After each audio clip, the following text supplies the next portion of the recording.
Gülistan Dokur'un olmadığını bile bile devletin bütün kurumlarını götürüp intihar yasını tutun. Kızınız intihar etti. Kızınız intihar etti dedi Tuncay Soner bize.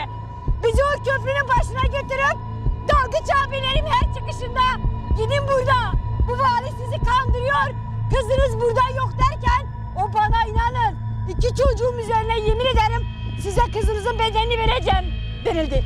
Film izler gibi dünyanın gözü önünde bizi izlediler. Neden? Neden?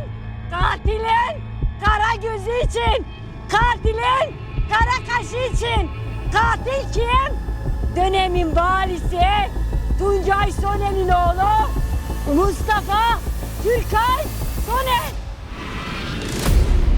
Tunceli'nin dumanlı dağları ve hırçın akan Munzur'u 5 Ocak 2020 sabahı sadece bir genç kadının değil, adalete dair inancı da yutan devasa bir sessizliğe büründü. Munzur Üniversitesi Çocuk Gelişim Bölümü 2. sınıf öğrencisi Gülistan Dokur, kaldığı yurdun kapısından bir daha dönmemek üzere çıktı. Ardında bıraktığı karanlık sadece bir kayıp vakası değil, devletin en üst kademelerinden emniyetin asayiş odalarına, rüşvetle silinen verilerden gömülüp çıkarılan ceset iddialarına uzanan, toplum vicdanında derin yaralar açan organize bir suçun anatomisidir. Güneş 5 Ocak 2020'de Tunceli'de puslu bir havaya uyandı. Saat tam 11.29'da Mobesa kameraları Gülistan'ı son kez Atatürk Mahallesi'ndeki bir minibüs durağında üniversite aracına binerken kaydetti. Üzerinde parkası, sırtında çantasıyla geleceğe yürüyen bir öğrenci gibiydi. Ancak o minibüsün kapıları kapandığında Gülistan için zamanın akışı değişti. Sürücü, pazar günü olduğu için üniversiteye girmediğini, dönüşte aracın boş olduğunu söyledi. Gülistan'ın nerede indiğini hatırlamıyordu. Kameraların kör noktası olan Sarı Saltuk Köprüsü o andan itibaren davanın merkezi ve intihar kurgusunun sahnesi haline getirildi. Ertesi gün aile şehre geldiğinde emniyet koridorlarında başlayan intihar fısıltıları çoktan Baraj Gölü'ne yönelmişti. Oysa köprü başında alınan telefon sinyalleri ve tanık ifadeleri bambaşka bir şey söylüyordu. 2 üniversite görevlisi Gülistan'ın saat 16.41'de intihar ettiği iddia edilen köprüden şehre doğru yürürken gördüklerini söyledi. Soruşturma ise inatla suyun altındaki hayalet bir cesedi aramakla yürütüldü.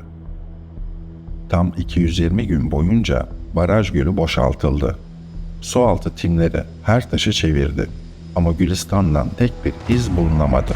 Çünkü Gülistan suyun altında değil, karadaki bir organizasyonun içindeydi. Gülistan'ın hayatındaki en karanlık figür Rus asıllı erkek arkadaşı Zaynal Abakarov'du. Zaynal, Rus vatandaşı annesi Cemile Yücel'in Türk polis memuruyla evlenmesi sonucu Tunceli'ye yerleşmişti. Üvey babası Engin Yücel, o dönem Tunceli Asayiş Şube Müdürlüğü'nde görevli bir polis.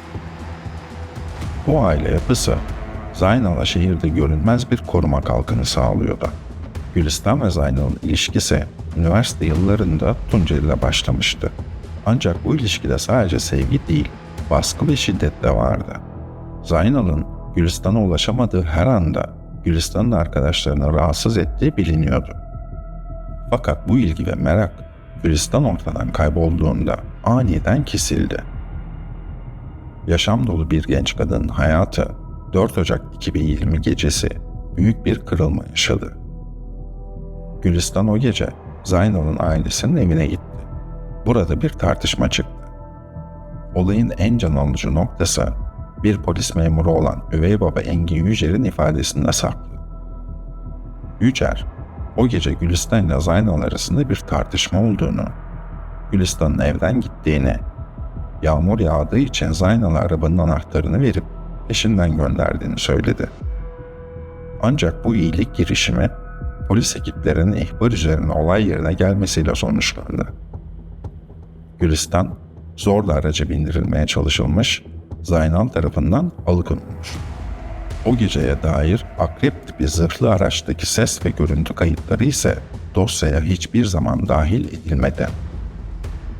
Üvey baba Engin Yücel'in 2026'daki ifadesine göre Zaynal evden çıktıktan 10-15 dakika sonra polis arkadaşı kendisini aramış. Zaynal diye biri senin oğlun olduğunu söylüyor. Kimliği üzerinde yok. Kimliğini getir demişti. Olay yerine vardığında şikayetçi olmayan Gülistan çoktan oradan ayrılmıştı. Engin Yücel ifadesinde gittiğimde araba çamura saplanmıştı. Arabayı çamurdan çıkarmak için yaklaşık 10 dakika orada ekip arkadaşlarım ve Zaynal ile uğraştık. Ben direksiyona geçtim. Araçtayken Zaynal'a hiçbir şey söylemedim. Ama eve girince Cemile'ye niye böyle yapıyorsunuz, bu kızı neden eve getiriyorsunuz diyerek bayağı bir kızdım. Zaynal'a da kızın arabaya binmek istememesi üzerine zorlayıp polis gelecek kadar tartışması nedeniyle kızdım dedi. Oysa eşi Cemile Yücel o gece Zaynal'ın eve tek başına döndüğünü söylemişti. Engin Yücel bu durumu önce reddetti. Sonra da kendisinin tüm bu detayları yanlış hatırladığını beyan etti.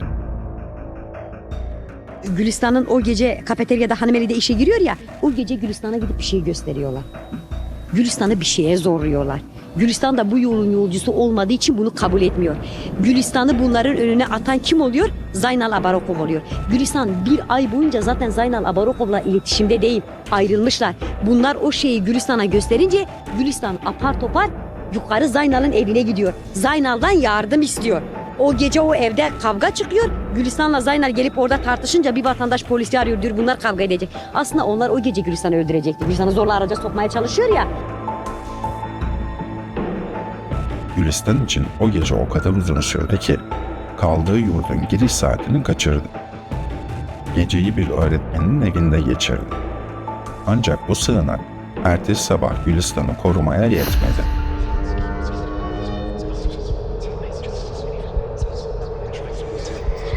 5 Ocak sabahı saat 11 sularında Gülistan, Zaynal'ın çalıştığı kafeye gitti. Kamera görüntülerinde Zaynal'ın aşırı agresif tavırları ve Gülistan'a yönelik baskısı net şekilde görülüyordu. Saat 11.29'da Atatürk Mahallesi'ndeki duraktan üniversite minibüsüne binen Gülistan'ın bu araca Zaynal tarafından bir uzlaşma tuzağıyla yönlendirildiği savcılık tarafından ortaya çıkarıldı. Minibüs şoförü pazar günü olması nedeniyle kampüse girmediğini, Gülistan'ın nerede indiğini hatırlamadığını iddia etti. Bu ifade üzerine kameraların görmediği tek nokta olan Sarısaltuk Köprüsü intihar sahnesi olarak seçildi. Ancak iki üniversite görevlisi Gülistan'ı saat 16.41'de yani intihar ettiği iddia edilen saatten çok sonra köprüden uzaklaşırken ve şehre doğru yürürken gördüklerini açıkça belirttiler. Bu hayati tanıklığa rağmen dönemin mülki amirleri ve emniyet birimleri ısrarla intihar suçunu işleyerek 226 gün boyunca aileyi ve kamuoyunu baraj gölüne bakmaya mahkum etti. Dava yıllarca tek şüpheli Zaynal Abakarov üzerinden yürüse de arka planda devasa bir koruma kalkanı örüldüğü iddia edildi. Soruşturmanın en kritik günlerinde Gülistan'ın zorla bindirilmeye çalışıldığı iddia edilen araç şehir dışına çıkarıldı. Daha da vahimi, Gülistan'ın telefonundan elde edilen verilerle Instagram hesabına 17 Ocak'ta giriş yapıldığı ve bazı verilerin silindiği tespit edildi. Gökhan dedi Gülistan o gün öldürülmedi. Gülistan'ın o gün görüntüsü bende var. O kaydı bizzat ben sildim. Tutanak tutmuştu ya emniyet. Gülistan 5 Ocak saat 11'de köprüde atladı diye. Gülistan Gökhan'ın deyişiyle saat 7'ye kadar zaten yaşıyormuş. Ailenin avukatı Ali Çimen, rutin işlemlerin dahi yapılmadığını defalarca haykırdı. Zaynal'ın hesap hareketleri incelenmedi. Yurt odasında bulunan Gülistan'a ait ikinci sim kart araştırılmadı. Plaka takip sistemi kayıtları 170 araç için varken şüpheli araç için tespit edilemedi denilerek geçiştirildi.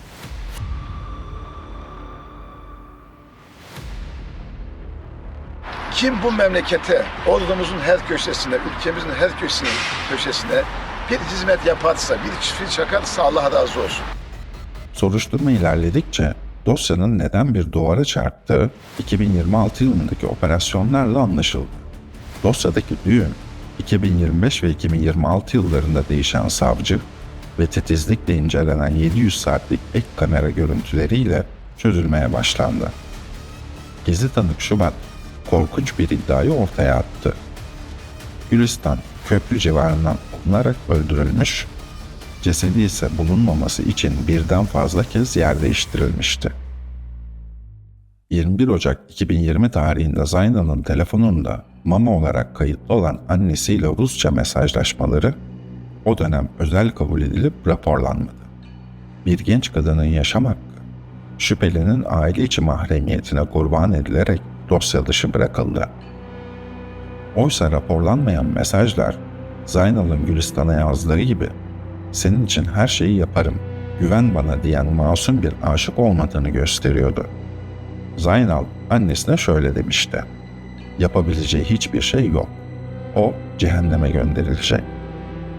Hiç kimsenin onu dinlemeyeceğini ve ona yardım etmeyeceğini zaten gördüm."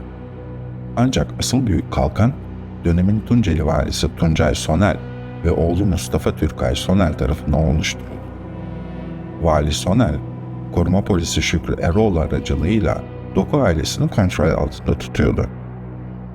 Oğlu Mustafa Türkay Sonel'in olay günü Gülistan'ın son kez sinyal verdiği bölgede olduğu HTS kayıtlarıyla kesinleşti. Mustafa Türkay Sonel, ifadesinde Gülistan'ı hiç tanımadığını ve o bölgede sadece tutukladıklarını iddia etse de daraltılmış bazı raporları onun ve arkadaşlarının saatlerce o mevkide beklediğini kanıtladı.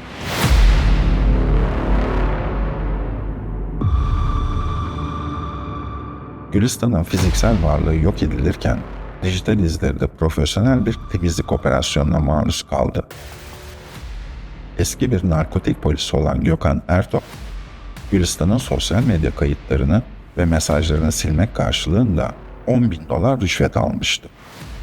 17 Ocak gecesi Gülistan'ın Instagram hesabına giriş yapıldığı, verilerin silindiği ve IP adresinin belirli bir şüpheliyle uyuştuğu Ulusal Kriminal Büro raporuyla kesinleşti. Ayrıca Muz Üniversitesi personelleri Süleyman Önal ve Savaş Gültürk, köprü kameralarının çalışmadığına dair sahte tutanak tutarak en kritik delili kararttılar. Oysa yıllar sonra incelenen hard disklerde Gülistan'ın o bölgedeki görüntüleri bulundu.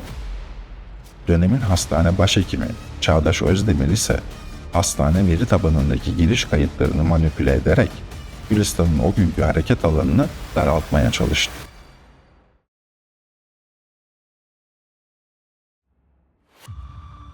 ...12 Ocak 2025 tarihindeki en sarsıcı bulgu gizli tanık Şubat'ı doğruladı. Jandarma, yeraltı görüntüleme cihazıyla Pertek ilçesi Koçpınar Köyü mezarlığında tarama yaptı. Hazırlanan raporda koordinatları verilen bölgede 1,70 metre uzunluğunda mezar görünümünde bir boşluk tespit edildi. Raporda yer alan en acı detay ise şuydu: bu boşluğa bir kişi gömülmüş. Yaklaşık 1-2 yıl orada kaldıktan sonra oradan çıkarılmış. Boşluktaki oksitlenme, cesetle birlikte bir sırt çantası ve bir silahın da gömüldüğünü destekliyordu. Bu, suçun sadece işlenmediğini, aynı zamanda devletin imkanları kullanılarak profesyonelce taşındığını gösteriyordu.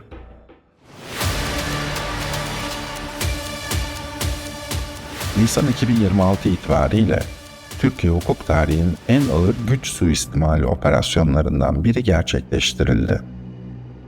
Mustafa Türkay Sonel ve Erdoğan Elaldı kasten öldürme suçlamasıyla tutuklandı.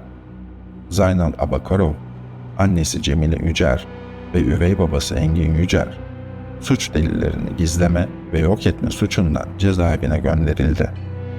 Eski vali Tuncay Sonel ise Elazığ'da bir otelde başkasının kimliğiyle kalırken yakalandı ve delil karartma suçundan açığa alındı, gözaltı işlemi uygulandı. Peki, tüm bu organizasyonun gerekçesi neydi?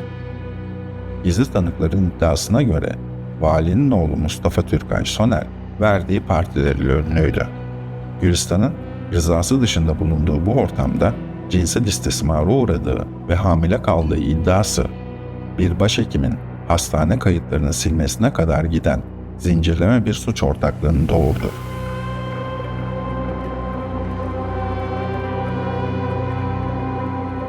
Erzurum Adliyesi'nin gri duvarları o gün sadece bir bürokratı değil, koca bir dönemin sessizliğini ağırlıyordu.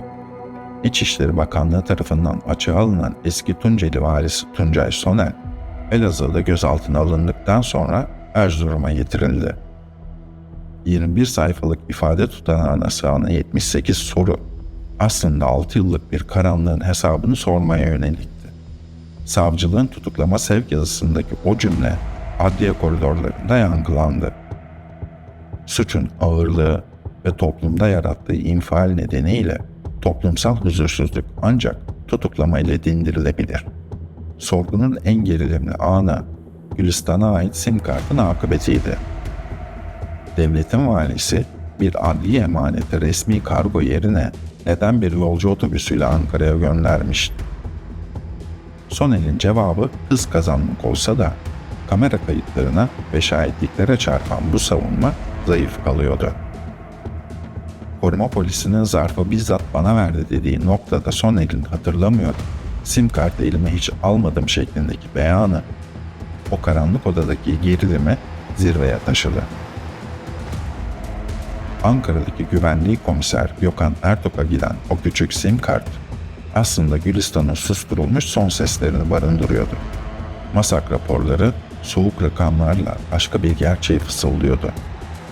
Sonel'in şahsi hesabından dijital verileri yok ettiği iddia edilen Gökhan Ertok'a gönderilen 20.000 liralık transferler, savcının bir memur maaşına tekabül eden bu ödemeleri neden şahsi hesabınızdan yaptığınız sorusu, adliye binasında derin, buz gibi bir sessizliğe dönüştü. Vali, bu ödemeleri harçlık niyetine yaptığını iddia etse de, bu paraların aslında bir susturma bedeli olduğu şüphesi dosyanın kalbine yerleşti. Viyadüğü gören ve çalışmıyor denen kameralar sorulduğunda Sonel, talimatı kendisine vermediğini söyleyerek sorumluluğu emniyet müdürüne ve üniversiteye attı. Ancak baraj gölüne Skorsky helikopterlerle merak içinde ceset görmeye gittiği anları anlatırken çizdiği profil, her şeye hakim olan bir yöneticinin en kritik noktalarda bilmiyorum demesindeki çelişkiyi gözler önüne seriyordu. 8 saatlik maratonun sonunda saatler gece yarısını geçerken karar açıklandı. Tuncay Sonel, suç delillerini gizleme, resmi belgeyi yok etme ve bilişim sistemindeki verileri karartma suçlamalarıyla tutuklandı. Oğlu Mustafa Türkay Sonel ve koruma polisinin ardından Gülistan 9 soruşturmasındaki tutuklu sayısı 12'ye yükseldi. Adliye kapısından çıkan polis araçlarının siren sesleri, 6 yıldır adalet bekleyen Doku ailesinin kulaklarında ilk kez farklı bir tını bıraktı. Toplumsal huzursuzluk, devletin en yüksek makamındaki ismin cezaevi aracına binişiyle bir nebze olsun dindi. Vali, her ne kadar kendisine yöneltilen soruları hatırlamıyorum diyerek geçiştirse de hatırlayan birisi vardı. Şüpheli Zaynal'ın polis olan üvey babası. Şüpheli Zaynal Abakarov, kaybolma olayının hemen ardından annesi Cemile'nin endişelenmesi üzerine üvey babanın ailesinin ve amirlerinin onayıyla Rusya'ya gönderildi. Üvey baba Engin Yücel'in Elazığ'daki evine İl Emniyet Müdürü ve Asayiş Müdürü bizzat çay içmeye geldiğinde aslında yanlarında sadece bir selam değil, hukuku askıya alan bir vaat getirmişlerdi. Vali Bey'in selamı var. Zaynal'ı getir. Hiçbir şey olmayacak. Gerekçe ise devletin zarar görmemesi ve şehirdeki huzursuzluğun bitmesiydi.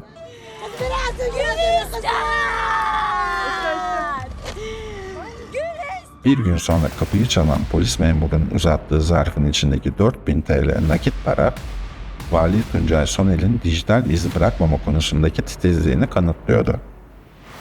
Zaynal uçaktan iner inmez VIP geçişte karşılanıp izi tutuldu ve ailesiyle birlikte Antalya Belek'teki 5 yıldızlı lüks bir otele yerleştirildi.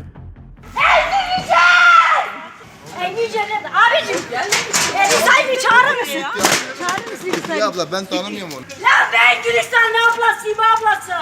Lan sen İzmir'e değil. Valilikten gelen talimatla otel kayıtları yapılmayan aile burada 3 ay boyunca hayalet misafir olarak konakladı. Tüm masraflar ve uçak biletleri valinin hesaptan değil elden verin dediği nakit paralarla karşılanırken aileyi korumakla görevli emniyet müdürü de aynı lüks otelde onlarla birlikte kaldı. Gülistan'ın ailesi sokaklarda cevap ararken baş şüpheli ve ailesi devlet eliyle lüks bir sürgünde koruma altına alınmış. Tüm bu VIP korumanın ardında Engin Yücel'in ifadesindeki o küçük ama sarsıcı detay duruyordu. Gülistan'ın eve gelmesini istemiyordum. Ancak Gülistan kaybolmadan hemen önceki akşam o evdeydi. Ailenin içinde ne konuşulduğu, Zaynal ve annesiyle neler yaşandığı, o çamura saplanan araba ve silinen kamera kayıtlarının içinde saklı kaldı.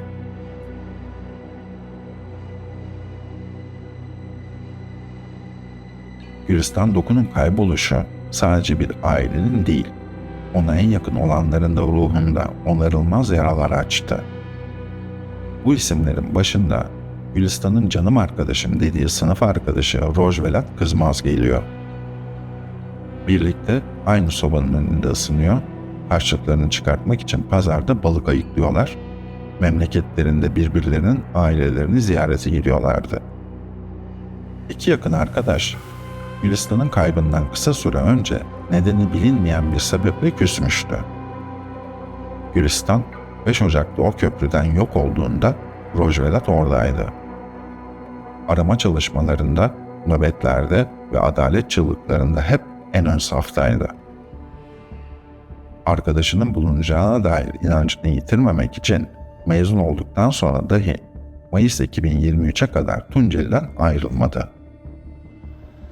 Ancak Rojvelat'ın bu süreçteki aşırı aktifliği ve Tunceli'de kalma ısrarı akıllara kritik bir soruyu getiriyordu. Rojvelat, Gülistan'ın kaybına dair kimsenin bilmediği gizli bir bilgiye mi sahipti? Bu sorunun cevabı hiçbir zaman netleşmedi. Ancak Rojvelat'ın adalet arayışındaki tavizsiz duruşu, onu bu karanlık ağın potansiyel bir hedefi haline getirmeye yetti. Mayıs 2023'te ailesinin yanına Batman'a döndü. Rojvelat bu sırada yurt dışına ağabeyi ve kardeşinin yanına gitme planları yapıyordu. Eylül-Ekim aylarında vize başvurusuyla ilgili red cevabı alındığındaysa yaşadığı hayal kırıklığını yeni bir umuda bağladı. Memleketinde çiftlik kurmaya karar verdi. Hayaline giden yolda ilk adımı Roş Çiftliği isimli bir YouTube kanalı açmak olmuştu. Gülistan'ın kaybından 4 yıl sonra 9 Şubat 2024'te Batman'daki evinden telefonunu bırakarak çıktı ve bir daha geri dönmedi. Rojvelat daha önce de kafa dinlemek amacıyla telefonunu evde bırakmıştı. Fakat bu kez her şey farklıydı.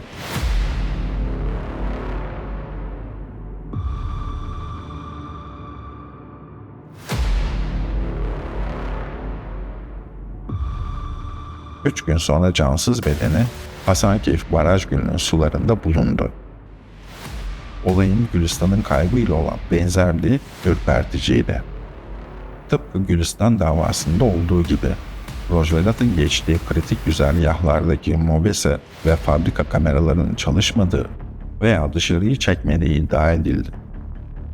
Limandaki aktif kameralar dosyaya girmedi. Gülistan'da olduğu gibi otopsi ve soruşturma tamamlanmadan kamuoyuna intihar senaryosu servis edildi. Ancak otopsiyi yapan doktorun ağabey Mehmet Kızmaz'a söylediği kardeşinin suda çok kalmamış, yakın bir zamanda ölmüş ifadesi Rojvelat'ın kaybolduğu günden değil, cesedinin bulunmasından hemen önce öldüğünü veya öldürüldüğünü düşündüren devasa bir soru işareti olarak kaldı. Ağabey Mehmet Kızmaz bu durumu şöyle açıklıyor. Kardeşimin kıyafetlerini 11 Şubat Pazar günü ikindiye doğru bulduk. 12 Şubat Pazartesi günü de bedeni çıkarıldı sudan. Doktor, kardeşinin suda çok kalmamış, yakın saat aralığında yaşamını yitirmiş dedi. Hocanın söylemine göre kardeşim pazar günü hayattan kopmuş. Raporda darp yok. Ama ne olduysa ikindiden önce, öğlen ya da sabah saatlerinde olmuş.